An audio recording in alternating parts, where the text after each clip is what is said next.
Hello everyone, thanks all for joining. I'm Gabriel Yamato from Anacon and I will be presenting a poster about the use of digital modeling, simulation and analysis to evaluate electronic warfare missions.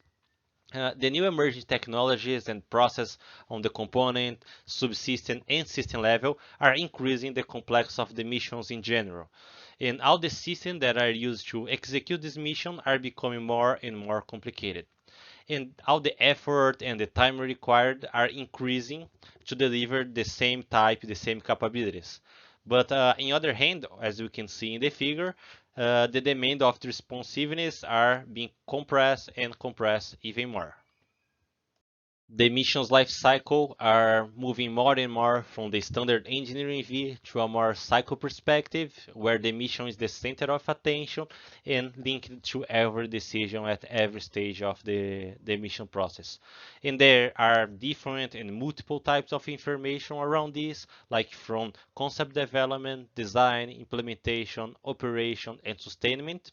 And we can see very well here in this figure too, where all phases are all tied, connected together, and this will allow us to better evaluate the mission outcome in general. In electronic warfare scenario, we can split this model into three levels. The first one is the subsystem component, the second one is the system model, and the third one is the digital mission model, where when we are talking about component, could be antenna, receivers, transmitters, all the radar, the radio frequency environment.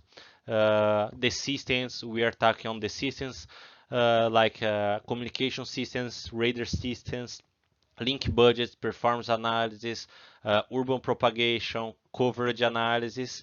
And on the mission model, we are going to integrate all the systems, all the subsystems, and be able to simulate and measure everything in terms of mission effectiveness. The subsystem and component model will basically describe how each element is defined and configured, and how these models are necessary and described during the entire life cycle. Let's say that we have to characterize a transmitter or a receiver.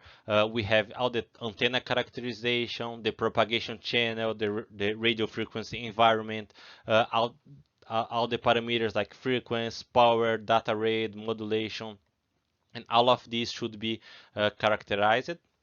On the radar side, we can simulate different types like monostatic, bistatic, synthetic aperture radar, or even search and track modes. And here we are gonna model everything related to the radar systems. And now we're gonna integrate all the components, subsystem models, what we call system model, that is basically linking all these components together. And to evaluate these systems, we can evaluate some metrics, like for the communication system, we can analyze performance prediction in general, like link budgets, IRP, gain, losses, flux density, carriage to noise, bit error rate, and all different metrics. And for the radar, we have very similar metrics. We can analyze probability of detection, signal to noise ratio, everything related to the radar cross section. And of course, we can add some jamming models into our analysis, like theoretical jams, signal degradation, filtering, our spectrum analysis. And finally, we integrate all the system. We have our simulated environment to evaluate mission effectiveness. We can better understand the electronic support, that is basically the situational awareness and understanding the electromagnetic space and map everything.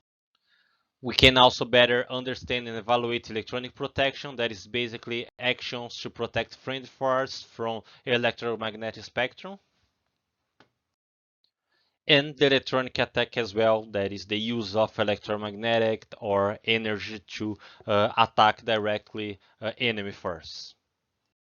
And using AGI, SDK systems toolkit software with some techniques for the engineering lifecycle, it was possible to perform this modeling, simulation, and analysis in electronic warfare scenario using a common and a simulated environment.